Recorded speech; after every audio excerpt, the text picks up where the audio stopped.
হে everyone, আসসালামু আলাইকুম। আমি আজকে নিয়ে এসেছি আমার বউ তুমি উপন্যাস, লেখিকা তৃষ্ণা খাতুন, পর্ব 2। তুই আমার দিকে তাকিয়ে কি দেখছিস রে গোলালু? আব্রামের কথা শুনে অরুর বুকের ভেতর কম্পন শুরু হয়েছে। কি এক জ্বালা, হাত পাও কাঁপছে। ভয়ে না কি জন্য এমন হচ্ছে অরু বুঝতে পারছে না। জোরে নিঃশ্বাস নিয়ে বলে, আপনাকে ডাকতে আসছিলাম। যে কি খাবেন নাস্তায়? আব্রাম শোয়া থেকে বসে উঠে গম্ভীর গলায় বলে, ব্ল্যাক কফি দিয়ে যা।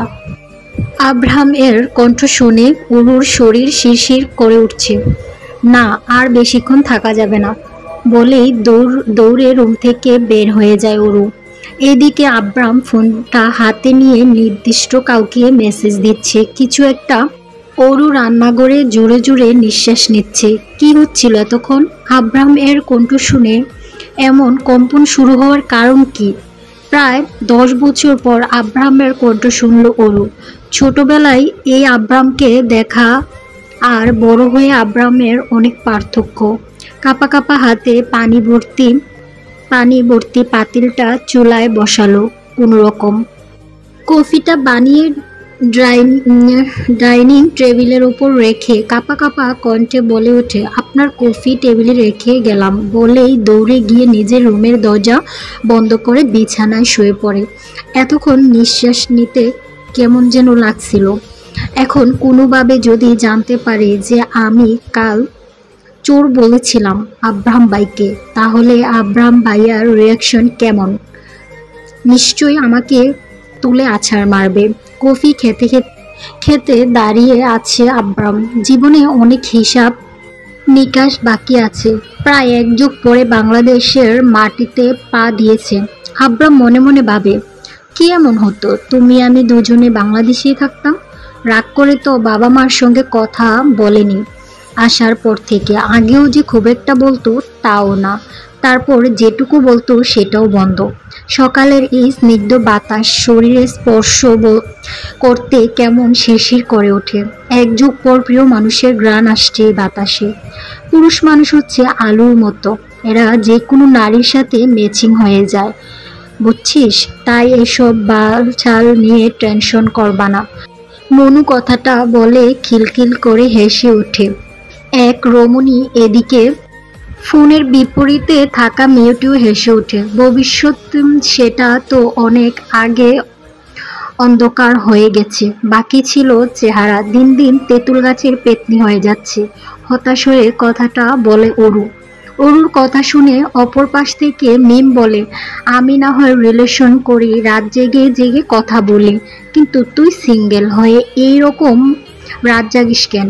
অরু বলে, কোথাও লেখা আছে যে প্রেম করলেই রাত জেগে থাকতে হবে? অন্য প্রেম দেখার জন্য হলেও রাত জেগে থাকতে হয়। মিম বলে, তোর আজেরা বুদ্ধি শুধু।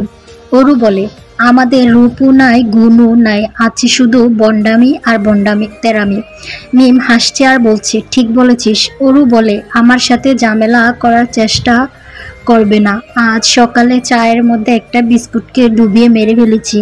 মিম হাসতে হাসতে গড়াগড়ি খাচ্ছে আর বলছে, আপনি গুরু আমি শিশু, বুদ্ধি আমার কম, আপনি বুঝাইয়া দিলে বুঝিতে সক্ষম। অরু বলে, ধ্বংসের শেষ প্রান্তে দাঁড়িয়ে হাসি মুখে বলবো, এইখানেই শেষ নয় বৎস, কেবল তো শুরু। বলে আবার হাসতে থাকে অরু। এই দিক থেকে অরুর কথাগুলো শুনে কেউ একজনের ঠোঁটের কোণে মুচকি হাসি দেখা যায়। স্কুলের জন্য রেডি হয়ে বের হতে হুট করে গায়ে ময়লা পানি এসে পরে উপর থেকে। রাগে দুঃখে কান্না এসে যায় অরুর। এত সুন্দর করে সেজেগুজে বের হয়েছে, এর মধ্যে কোথা থেকে কোন হনুমানের বাচ্চা পানি ফেললো ভাই? এদিক ওদিকে তাকিয়ে কাউকে দেখতে না পায়, উপরে চারদিকেও কাউকে দেখতে পায় না। মেজাজ এমন গরম হচ্ছে, বাসার ভেতর ঢুকে গেলে চেঞ্জ করার জন্য অরু গোসল করতে করতে বকবক করছে। চেঞ্জ করে টেবিলের উপর থেকে ফোন নিয়ে শুয়ে পড়ে। আজ আর স্কুলে যাবে না, মেজাজ খারাপ হয়ে গেছে। এত সুন্দর করে সেজেগুজে কোথাও ভাবলো ছেলেদের সামনে একটু ভাব নিবে, তার আগে কোন হতচ্ছাড়া হনুমান কালো বিড়াল নাকি বিড়ালনি এই আকাম করলো। মনে মনে গালি দিয়ে যাচ্ছে অরু। অরুর মা বাবা বাসায় আসছে। আইসে দেখে আব্রাম ডাইনিং রুমে বসে আছে।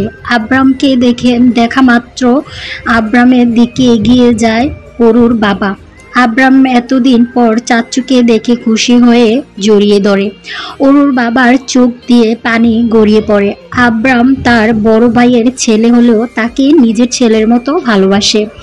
এই এতদিন বুকের ভেতর তার যে কষ্টটা ছিল আজ এক নিমিষেই শেষ হয়ে গেছে।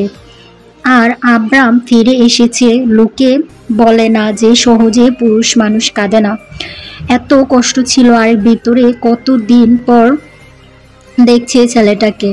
আব্রামেও চোখে কোণে পানি চিকচিক করছে। আব্রাম বলে, চাচ্চু আমি তোমাদের অনেক অনেক ভালোবাসি। আমি এতদিন অনেক চেষ্টা করেছি তোমাদের সাথে যোগাযোগ করার জন্য। তুমি তো জানো আমি তোমাকে ছাড়া থাকতে পারি না বলে কেঁদে ফেলে। নিজের বাবা মায়ের থেকে আব্রাম তার চাচ্চুকে ভালোবাসে। ছোট থেকে 17টা বছর সে তার চাচ্চুর কাছেই ছিল। আব্রাম আর তার চাচ্চুর কান্না দেখে অরুর মায়ের চোখ দিয়ে পানি গড়িয়ে পড়ে। এতদিন ধরে তার বুকের ভিতর একটা অপরাধবোধ কাজ করত। সেও আব্রামকে নিজের ছেলের মতো ভালোবাসে। অরুর মা নিজেকে সামলে বলে, শুধু চাচ্চুকে ভালোবাসিস, বাপ আমাকে ভালোবাসিস না? অরুর মায়ের কথা শুনে আব্রাম তার চাচ্চুকে ছেড়ে অরুর আম্মুকে জড়িয়ে ধরে বলে, মনি তোমাকেও অনেক অনেক ভালোবাসি আমি। অরুর মা আব্রাম এর কথা শুনে মৃদু হেসে ওঠে। থাক হয়েছে, তুই কখন এসেছিস? আব্রাম বলে, এসেছি পরশু রাতে। অরুর মা বলে, অরুর সাথে দেখা হয়েছে? অরু তোকে উল্টাপাল্টা কিছু বলেনি তো? এই মেয়ে খুব ফাজিল আর পড়াশোনা যে ফাঁকিবাজ। আব্রাম অরুর কথা শুনে মৃদু হেসে বলে, তোমার মেয়ে শুধু কাল আর আজ সকালে কফি দিয়ে উদাও, ওকে আর দেখিনি। অরুর মা বলে, দেখছোস মেয়ের কাণ্ড, দিন দিন বড় হচ্ছে তাও বুদ্ধি হচ্ছে না। বল বাপ কি খাবি, আমি রান্না করে দিব।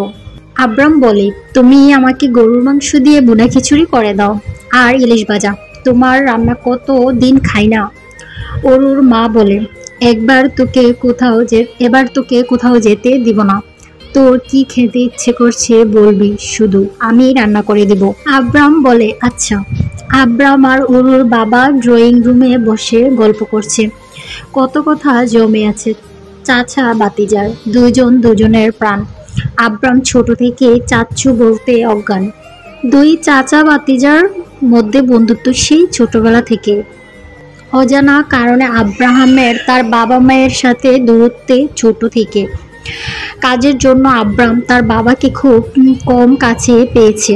ছোট থেকে কোনো বড় বিষয় সবকিছুই সে তার চাচ্চুর সাথে শেয়ার করে।